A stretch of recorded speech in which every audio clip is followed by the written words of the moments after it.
Expectativas, não. Nem Facebook não abre qualitativa, tantos. Para quem postou, acho que ele abre. Ó, agora tá indo, tá? Falta 35 segundos. 35, ok. Se você entrar pelo login que postou, eu acho que ele mostra.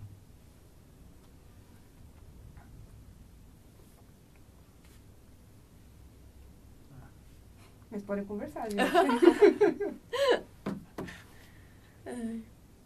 Sim. Bom, eu vou ficar aqui no WhatsApp, mas é que eu tô falando com ela para ver Essa vez eu vou as falando. perguntas. Ó, 10 segundos. E eu falo pra você, né? Não preciso falar pra vários. fala aí. Tá bom.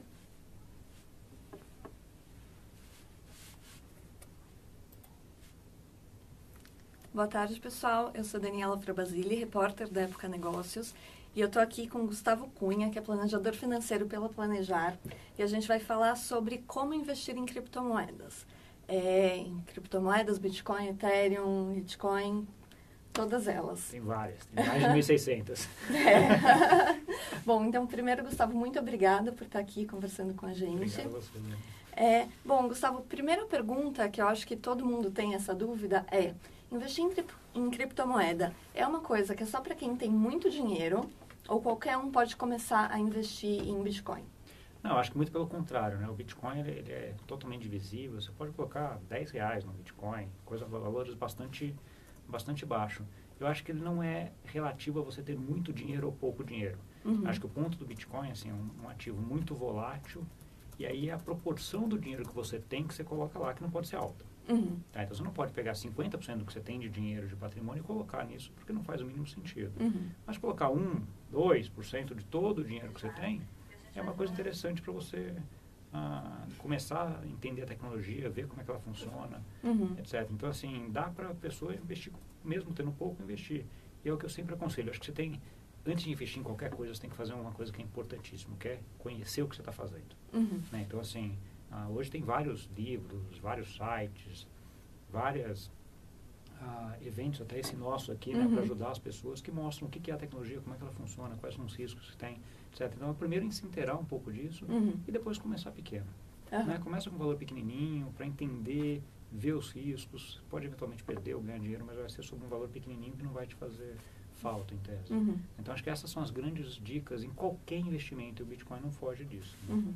Porque é um investimento muito arriscado, você acha que tem que começar, pelo menos, com uma porcentagem pequena do seu patrimônio? Pequeno, ele é muito arriscado e, assim, quando a gente está falando em termos de investimento, o que vale do seu patrimônio inteiro que você investe, na verdade, é o total. Então, assim, eu costumo dar um exemplo assim, você pega uma pessoa que tem 50% num investimento super conservador, Tesouro Direto Selic, super conservador, e 50% na Bolsa. Né? E uma pessoa que tem 95% no Selic e 5% em Bitcoin. Quem é mais arriscado? Né? Se a gente for ver estatística, todo mundo que vai perguntar, não, quem investe em Bitcoin está mais arriscado. Não, mas se você for ver pela estatística, pela chance de perder, que é o que a estatística vai mostrar, quem tem 50% de bolsa tem mais chance de perder dinheiro do que quem tem só 5% de Bitcoin nessa situação. Então, assim, ele é menos arriscado. Então, ele depende da tua composição inteira do que você tem. Da sua carteira. Então, por isso que é importante começar pequeno. É um ativo muito volátil, uma tecnologia esplêndida, que se provou, já tem quase 10 anos aí, se provou que é imutável, que ninguém consegue hackear tudo, mas ele tem seu risco, ele é muito volátil. Né? Se a gente pegar o próprio histórico aí dos últimos 6, 7 meses, né, ele dobrou e caiu para um terço do que era. Assim, coisas de... Para ele voltar para o preço que ele estava, ele tem que triplicar agora, para o preço que ele estava lá em dezembro. Então, assim, é uma volatilidade muito alta. Tá? Então, por isso que o meu conselho é entenda e comece pequenininho. Entendi, perfeito. E, bom, você falou aí da volatilidade. É o maior risco de aplicar em Bitcoin, em criptomoedas, é a volatilidade ainda? Eu acho que tem alguns riscos. Do ponto de vista financeiro, de perder dinheiro com o ativo, sim, a volatilidade. Mas você tem alguns cuidados que você tem que tomar. Então, assim, a tecnologia, ela traz um empoderamento para você muito grande. Então, quando você vai aplicar numa criptomoeda, o Bitcoin, por exemplo, legal, ele tem um negócio que é uma chave pública e chave privada. O que é isso? É como se fosse uma conta e uma senha. Mas diferente da conta e da senha que você tem numa instituição financeira, num banco, numa corretora, se você perde a senha, você não tem como recuperá-la. Né? Porque Gustavo, desculpa, vou só te interromper um minuto, que Pode o pessoal está falar. pedindo para você falar um pouquinho mais alto. Tá acho bom, que o áudio ótimo, tá um pouco... ficou baixinho. Vou falar mais alto, Tá sem bom, problema. desculpe te interromper. Não, sem problema. Então, assim, quando você está pegando esse exemplo a chave pública e privada da rede do Bitcoin, é como se fosse a parte de uma conta e uma senha bancária. Só que quando você perde a senha bancária, você liga no banco e pede uma outra senha. No caso do Bitcoin, você não tem essa chance. Essa senha, se você perdeu, você perde para sempre o acesso àquela conta. E esse é um risco grande também. Então, assim, por isso que eu até falo, entenda como é que é o negócio, veja esse risco, por exemplo, que é um dos maiores do ponto de vista operacional, né? E entenda como você vai fazer para se certificar de que você não vai perder essa senha nunca. Porque se você perdê-la, ninguém acessa aquele dinheiro nunca mais. Aqueles bitcoins que estão lá. Tá? Então, assim, do ponto de vista financeiro, a volatilidade é maior, mas do ponto de vista operacional, você tem alguns outros, eu diria que esse da chave privada, de você perder a chave privada, é o maior, eu acho. Entendi. Tá? E teve várias notícias que saíram na mídia aí, recentemente, principalmente quando deu aquele pico no fim do ano passado, de pessoas exatamente que tinham perdido a chave, né? Tinham, porque não é um costume nosso, né? Então, assim, normalmente você vai pegar a senha de banco, todo mundo coloca aquela senha facinho e todos os bancos iguais, ou todas as corretoras iguais, para ficar tudo fácil. Isso é um risco para a gente, né? Mas como a gente tem um banco, tem uma corretora por trás que tem lá toda a segurança, ok. Agora, essa chave privada, que é a senha do Bitcoin, como grande maioria, é uma sopa de letrinha com vários caracteres, né? Não é tão fácil, não é que nem decorar a data de aniversário sua, que tem poucos caracteres, o nome do filho, que é o que todo mundo coloca. Não, o negócio é extenso. Então, assim, você tem que ter formas de guardar aquilo lá, de imprimir, de guardar no cofre, não sei. Aí cada pessoa se ajeita. Porque se você perder aquilo, você não tem acesso nunca mais. Né? Perfeito. E, bom, Gustavo, se alguém decidiu que vai querer começar a investir, de fato, em criptomoedas, como que ela vai começar a fazer isso? Tem as exchanges, né, que você pode comprar? Isso, você tem duas formas de comprar criptomoedas. A primeira é o que estava lá no paper do Satoshi, que ele queria um negócio que ele chamava de peer-to-peer, de uma pessoa para outra pessoa. Então, você encontrava uma pessoa que tinha, pagava reais para ela, ela te dava aquilo lá, transferência no celular, de um celular para o outro. Tá? Essa é a forma inicial, mas o que a gente viu nesses últimos anos é que é difícil você achar uma pessoa que tenha. Né? Então, o que acontece? Daí entraram as exchanges, né? As corretoras, que elas são pools de liquidez, onde tem lá pessoas querendo comprar e querendo vender, e elas conectam essas pessoas. Né? Então, assim, essa é a forma mais comum hoje da pessoa entrar no Bitcoin. Então, ela se cadastra numa exchange dessa. Aqui no Brasil tem acho que mais de 5 já. Lá fora tem inúmeras. Você se cadastra numa exchange dessa, vai lá, transfere reais para lá via TED, né? Como eu falei, sempre um pedaço pequenininho do teu patrimônio, né, da tua carteira, e aí compra lá dentro daquela plataforma. Tá? Tomando cuidado de, depois que você comprou, o ideal é que você transfira aqueles bitcoins que estão dentro dessa corretora para uma carteira sua própria, que não fique naquela corretora. Porque tem vários casos no mundo de corretoras que foram hackeadas. Né? O sistema do blockchain do Bitcoin, ele nunca foi hackeado. Mas a corretora que guarda essas chaves privadas, que as senhas, já foram várias hackeadas. Então, assim, é um dos aprendizados é não deixar o dinheiro lá, os bitcoins ou as criptomoedas dentro dessas corretoras. Você passa para uma carteira privada, que aí você tem vários, né? Uma carteira própria sua. Pode ser uma carteira no teu celular, no teu computador, pode ser um pendrive, pode ser uma folha de papel que você imprimiu com as duas chaves públicas e chaves privadas. Aí tem várias formas de se fazer isso. Mas, voltando à tua pergunta, você tem duas formas, né? Uma é de uma pessoa para uma pessoa e outra é via uma corretora. Via corretora. Perfeito. E quais que são as taxas que estão envolvidas quando você compra pela corretora? E, Gustavo, desculpa, vou pedir para você falar um pouquinho mais alto, que ainda estão com mais problemas alto ainda, tá bom. Então, vamos lá. Quando você está comprando por uma corretora, você tem normalmente as taxas de transação, né, de quando você está comprando ou vendendo, e aí é a mesma ideia de comprar uma ação, a mesma ideia da B3. E tem as taxas de transferências de TED. Quando você transfere TED, a maioria das corretoras cobram por esse TED. Tá? Essas são as duas principais taxas que você tem nas corretoras aqui no Brasil.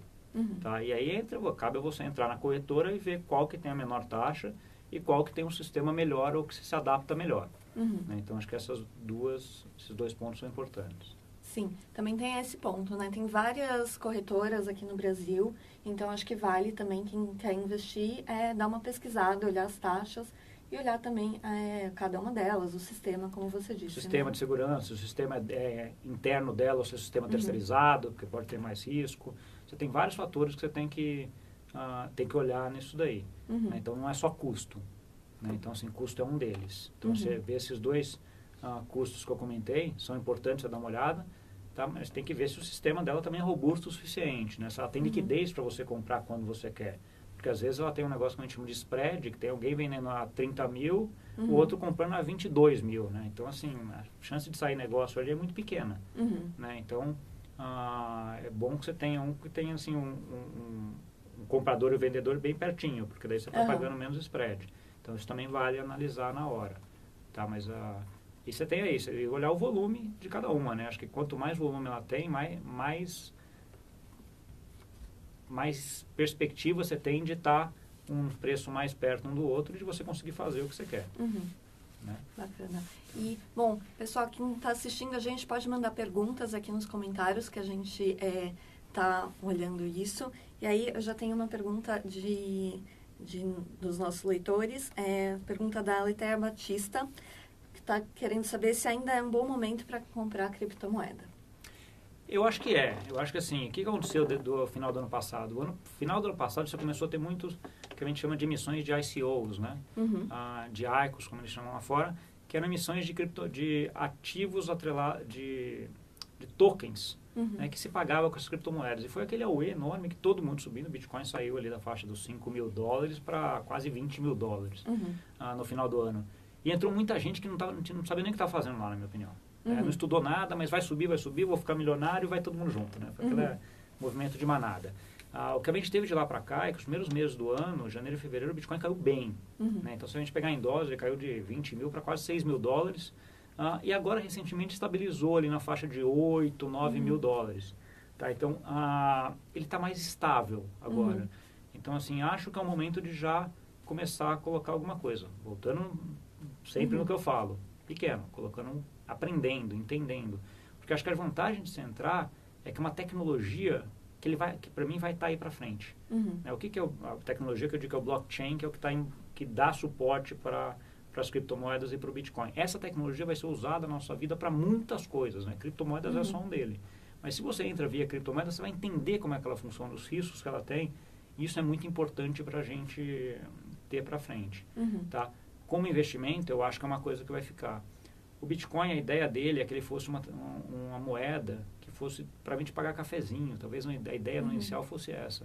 O que a gente viu nos últimos tempos agora é que o custo de transação dentro da rede Bitcoin é caro, é muito alto.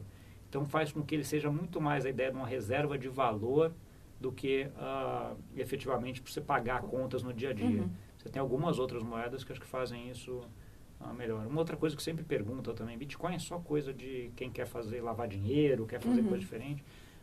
Eu acho que talvez lá no começo da história dele até tenha sido, né? Você tem um documentário na Netflix chamado Bitcoin, que é ótimo também, chamado, Deep Web, que conta essa história do começo, de como é que o Bitcoin era usado para comprar drogas e coisas ilícitas dentro da Deep Web. Isso é bem interessante. Mas, tirando essa parte, o que você vê hoje é que você tem outras moedas, outras tecnologias muito melhores para quem quer fazer coisa errada, sendo bem sincero. Então, assim, o Bitcoin eu acho que hoje está sendo mais mainstream mesmo. As pessoas que gostam da tecnologia, estão olhando para longo prazo, não querem simplesmente fazer coisas ilícitas. Dá para fazer? Até dá, mas eu acho que não é o foco hoje em dia. Então, assim, não é coisa que qualquer pessoa pode comprar e, na minha opinião, deveria colocar um pouquinho da carteira lá. E você acha que é um investimento de longo prazo? Eu acho que é um investimento de longo prazo. Eu acho que o Bitcoin, especificamente, eu acho que ele não acaba. A grande dúvida que tenho, e daí é como é que você precifica esse ativo, né? Um ativo novo, criptografado, que tem 10 anos. A grande dúvida é em relação ao preço dele. Né? Se daqui 5 anos ele vai valer $100 ou $100 mil. Né? E o range acho que pode ser tão largo quanto esse. Tá? Então, assim, eu acho que virar zero, acho que a chance é baixa. Agora, se vai valer $100 mil, aí é questão de ter bola de cristal. Eu não consigo saber. É mais difícil. Mas eu acho que é uma coisa que veio para ficar. É bom a gente aprender, ver e utilizar. A tecnologia é muito potente para fazer várias coisas. Né? Transações. Se você comprou um Bitcoin, ele não tem país. Né? Então, assim, você pode transacionar ele em qualquer lugar do mundo. Então, assim, ele tem umas coisas interessantes aí. Perfeito. Bom, estamos recebendo mais perguntas aqui. A Sabrina Herman pergunta se existe mercado para novas criptomoedas. Você acha que vão surgir outras moedas digitais? Nossa, surge, assim, até dezembro surgia toda semana. Hoje a gente já tem 1.600 entre tokens e criptomoedas, algumas com tecnologias diferentes em relação ao Bitcoin, outras dentro da mesma ideia, né, dos bloquinhos lá do blockchain. Assim, a grande busca hoje é você tentar conseguir fazer uma criptomoeda com a velocidade de transação maior. O Bitcoin suporta por volta de 7 transações por segundo. O que se a gente for fazer para pagamentos mundiais é muito pouco. A rede da Visa suporta quase 70 mil por segundo. Então, assim, os cartões de crédito que a gente usa. Então, assim, tem um gap ainda muito grande. Então, a corrida é como é que você, dentro da mesma tecnologia, com a mesma segurança que o blockchain do Bitcoin ou parecido tenha, como é que você consegue aumentar essa quantidade de transações por segundo. Tem uma ideia do Lightning Network, que é uma coisa para acoplar no Bitcoin, que já estão testando, que vai jogar isso para bem mais do que 7, mas mesmo assim ainda vai ficar longe dos 70 mil. Então, assim, tem várias e que tentam chegar nessa, de fazer uma tecnologia distribuída, com uma forma de mineração muito parecida com a do Bitcoin, mas que consiga fazer mais do que 70 mil transações por segundo. Aí sim a gente vai ter uma moeda, ou uma cripto, não dá nem para chamar de moeda, uma cripto que vai ser global e que vai ser utilizada, poderia ser utilizada eventualmente no mundo inteiro. Perfeito. E quais outras criptomoedas, além do Bitcoin, que você acha que são interessantes para as pessoas que querem investir? Aí você está me dificultando minha vida. Tem várias, tem 1.600, né? Então, assim, até para mim é difícil de acompanhar todas essas revoluções e o que estão vindo. Mas, assim, eu gosto muito da ideia do que a gente chama de ICOs, que são aquelas ideias que você emite tokens, que é como se fosse um token, um valor imobiliário, como se fosse uma ação de uma empresa num ambiente de blockchain, criptografado, etc. Então, são startups que estão precisando de dinheiro, ela emite lá um token, você compra um pedaço daquele token, que pode ser um token para transação dentro da plataforma dele, pode ser um token para financiar um projeto de uma startup para frente. Eu preferia não falar dentro dessas missões, mas tem muitas, assim. Se você entrar, tem um site que é super conhecido chamado coinmarketcap.com, que tem todas lá. Tá, então, acho que a ideia é entrar, ver um projeto, e tem algumas de projeto de inteligência artificial, tem algumas com projetos de internet das coisas, tem algumas com projeto de identificação de pessoas, tem vários projetos que são atrelados a esses tokens muito interessantes, né, e mundiais. Né? Então, você pode ver lá projetos desde a Europa, Estados Unidos, Ásia, vários, né, que tem esses tokens, e aí eu acho que a pessoa olha e tenta escolher qual que ela acha melhor. Perfeito. Outra pergunta aqui. Qual que é o diferencial do Ethereum em relação ao Bitcoin? O Ethereum é uma plataforma mais nova, ele não é tão descentralizado como o Bitcoin. Então, assim, o Ethereum já teve casos aí no passado, onde você tem praticamente você tem um dono, né, que esqueci o nome dele, mas você tem um dono que ele já voltou à rede Ethereum uma vez, pelo menos. Né? Então, assim, mas a grande vantagem, a atratividade do Ethereum tem a ver com o que a gente chama de smart contract.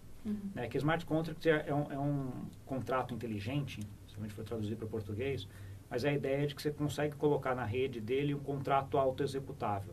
Então, pensa na ideia de que eu estou alugando meu apartamento, você está vindo para cá e quer alugar o meu apartamento. Então, a gente consegue fazer um contrato digital onde, se você cumprir com todos esses requisitos, esse apartamento está alugado para você e eu já te dou a chave. Tá? E essa chave você vai entrar via senha que você tem na porta da minha casa. Tá? Isso é factível de fazer numa plataforma Ethereum. Tá? Na Bitcoin já é mais complicado porque ele tem menos flexibilidade, porque ele não tem essa ideia de tantos smart contracts, ou não tem a ideia de smart contracts que nem o Ethereum. Então, assim, é uma plataforma mais nova, ela é menos descentralizada, né? Mas ao mesmo tempo ela consegue colocar esses contratos auto-executáveis de forma mais fácil. A grande maioria dos ICOs, das outras tokens que vem em cima da plataforma do Ethereum, né? Que é uma plataforma mais... E além de ser mais barato você registrar as coisas no Ethereum também. Entendi. Ele abre outras possibilidades que não só necessariamente da moeda como o Bitcoin. Exatamente, essa é a ideia. Perfeito. Aqui o Alexandre Oliveira está perguntando o quanto que a gente deve confiar na força do Bitcoin. Ele não pode ser muito volátil? Ele vai ser volátil ainda. Eu acho que ele vai continuar volátil. Ele vai ser tão menos volátil quanto maior for a aceitação dele. Tá? Então, assim, é uma coisa inversamente proporcional. Quanto mais gente utilizando, mais gente entrando, menos ele vai ficar volátil. O que você está vendo também alguns institucionais, né, bancos, corretoras, fundos de pensão, começando a olhar esse mercado eventualmente para entrar. Então, aí são grandes entidades e que aí também ajudam a controlar essa oferta e demanda. Né? Porque o que dá volatilidade, querendo ou não, é oferta e demanda. Né? Você tem mais gente querendo comprar do que vender, ele sobe. Se tem mais gente querendo vender do que comprar, ele cai. Então, assim, você tem mais gente olhando, você equaciona melhor essa oferta e demanda. E esse equacionamento vai levar a uma volatilidade menor. Tá? Entendi. E esse movimento que você falou de fundos olhando para isso, também dá mais credibilidade para as criptomoedas em geral? Eu acho que sem dúvida, né? Sem dúvida. Eu acho assim, tem assim no mercado muita ideia de que os institucionais, eles gostam do blockchain, mas não gostam do Bitcoin, das criptomoedas, né? Eu acho que as coisas estão muito interligadas aqui. Né? O blockchain é uma tecnologia que começou no Bitcoin, que faz parte de todas as criptomoedas, que você pode usar para qualquer outra coisa. Qualquer outra coisa não, para um monte de outras coisas. Né? Mas a parte da criptomoeda também é muito poderosa, né, em termos de transferência. Você tem uma outra plataforma chamada Ripple, que é uma plataforma que é exatamente para transações entre países de moedas. Então, você pode sair lá do real para o dólar, para o euro, coisa de segundos. Né? Câmbio hoje no mundo inteiro, pelo câmbio tradicional, ele demora 2 dias. Né? Então, você vai mandar dinheiro da Europa para os Estados Unidos, são 2 dias para converter do dólar para o euro para chegar na tua conta nos Estados Unidos. Com o Ripple, você consegue fazer isso em coisa de poucos minutos. Né? Então, assim, com base na mesma tecnologia do blockchain. Então, eu acho que tem muita coisa ainda para acontecer aí nesse mercado. Sim, e você tocou nesse ponto, né, que eu acho que é bem importante, que uma das grandes soluções das criptomoedas são as transferências internacionais, né? E aí a grande dificuldade dos países controlarem isso, né? Então, assim, você pegar um país como o Brasil, que é muito fechado em termos de ingresso e saída de capitais, onde o câmbio aqui é totalmente regulado, né? Lembra que para a gente fechar um câmbio para mandar dinheiro para fora, você tem que contar uma historinha, né? Por que você está mandando, para quem que você manda, como você tem que ir lá no banco contar toda a historinha, senão você não consegue fechar câmbio. Né? O que é a grande dificuldade desses países hoje é como é que você encaixa um país regulamentado como o Brasil no mercado de câmbio numa tecnologia que é totalmente global, que ela não tem país, né? E muito mais ágil em termos de velocidade. Então, assim, essa dificuldade hoje do regulador, e não é aqui, é no mundo inteiro, como é que você vê isso? E aliado a isso, como é que você vê lavagem de dinheiro, know your customer, né? Quem que é que está fazendo essas transações? Então, assim, essa tecnologia traz algumas dores de cabeça para os reguladores do mundo, sim. Né? E cada um está vendo de um jeito para tentar achar uma melhor solução. Sim. E, Gustavo, você acha que quem comprou Bitcoin lá atrás, em dezembro, quando estava naquele super pico de preço, vende agora ou segura?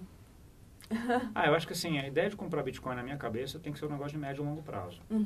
Ou se é um trader específico mesmo, que está ali vendo a volatilidade, vendo a análise gráfica, comprando um dia, vendendo no outro, que é muito difícil, tem gente que faz isso muito bem, mas requer uma técnica muito grande.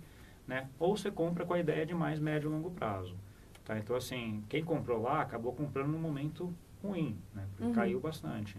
Mas se ele lá acreditava na tecnologia, tinha estudado direito, tinha colocado um volume pequeno em relação ao patrimônio dele, eu não vejo por que ele deveria alterar agora, porque a tecnologia continua forte, é um valor pequeno em relação ao patrimônio dele, então não é um valor que vai causar problema. Então, assim, meu conselho é que eu não mudaria, não. Segura. Continuaria. Entendi. E uma pessoa que não tem nenhuma experiência em investimentos em geral, tirar o dinheiro da poupança e colocar em Bitcoin é uma boa ideia, mesmo que seja pouco? Primeiro vamos lá por partes. Assim, o exemplo que eu costumo dar é assim, o Usain Bolt, ele não começou correndo 100 metros abaixo de 10 segundos. Ele deve ter começado lá com 25, 30 segundos vou chutar, não sei nem se foi isso, mas 25, 30 segundos 100 metros. Né? Então, não dá para você sair de fazer 30 segundos 100 metros para sair para fazer abaixo de 10 assim. Pegando aí o que você falou, não dá para você sair da poupança, que é fazer um negócio a 30 segundos, para ir para o Bitcoin que você vai querer correr a 9. Então, acho que você tem que ter uma educação e um caminho a ser seguido. Então, assim, a primeira coisa é poupança, a primeira coisa é ir para o Tesouro Direto. Vai para o Tesouro Direto Selic, que é um risco tão bom quanto, ou até melhor, e que rende bem mais do que a poupança, quase o dobro. Tá? Primeira fase. Daí depois você vai estudar um pouquinho mais sobre bolsa, sobre criptomoedas, e vai vindo para que você consiga correr a 9 segundos ali, que nem o Usain Bolt. A gente tem que ter um aprendizado disso aí. Não adianta querer sair dos 30 para 10 assim. Não é assim que eu acho que funciona. Entendi. Tem alguns passos anteriores a começar a investir em Bitcoin. Outra forma é você ter alguém de sua confiança, né, um planejador financeiro, por exemplo, que seja alguém que entenda o teu perfil e entenda o que são todos esses ativos. E consiga daí fazer uma carteira que tenha a ver com você e que seja bem equilibrada em termos de risco. Entendi. E aí, voltando um pouco também para aquele ponto que a gente falou desde o começo, Bitcoin sempre uma parte pequena do seu investimento total. Sempre uma parte pequena. Os dois pilares, né? Conhecimento, vai entender o que você está colocando, né? Não é vou ficar rico, todo mundo está ficando rico. Essas histórias nunca acabam muito bem, né? Essa história, vou ficar rico, mas não sei nem onde eu estou botando o dinheiro. Então, assim, conhece, veja o que é a tecnologia, como é que ela funciona, quais os riscos que você tem. E a segunda começa pequeno, vai testar pequenininho, porque você vai fazer algum erro lá, todo mundo faz, é normal. Né? Faz algum erro ou outro, e aí pelo menos você vai fazer esse erro ou outro num valor pequenininho. Você aprendeu e aí você começa a ficar mais confortável e aumenta. Perfeito. E aí, como você tinha dito, também estudar o mercado e estudar a parte operacional, que é um pouco mais complicado do que como você disse, tem as senhas, né? E tem algumas formas de você guardar essas senhas. Isso, tem várias formas de fazer isso. A vantagem que tem hoje em relação a um ano atrás era muito difícil achar alguma informação sobre isso. Você ia ter que ir lá fora, ia ter que falar inglês, por exemplo, para ver. Hoje em dia já tem muita coisa aqui em português, seja em cursos nessas plataformas de EAD, seja as próprias corretoras que têm a parte educacional, seja você tem milhões de coisas para achar. Então, assim, está muito fácil. A informação hoje, o conteúdo hoje, informação é um negócio hoje que está disponível para qualquer um. Você não precisa gastar uma fortuna para aprender. Tá? Então, assim, é fácil, mas a pessoa precisa ir. Esse é o meu ponto. Não adianta só querer investir sem ter essa parte de conhecimento, que é uma parte importante. Perfeito. Bom, Gustavo, muito obrigada por estar aqui com a gente. Rapidinho. Bom, acho que a gente conseguiu aí falar sobre vários temas, né, dentro dos investimentos em Bitcoin. Muito obrigada. Obrigado a você pelo convite. Achei ótimo. Perfeito. E, bom, pessoal, quem quiser também entender um pouco mais sobre blockchain, a gente está, nesse mês, já está nas bancas, a nossa edição de maio, que fala exatamente sobre blockchain e as aplicações do blockchain, além das criptomoedas. Então, lá dá para entender também bastante quais são as possibilidades dessa tecnologia. Bom, muito obrigada e até a próxima.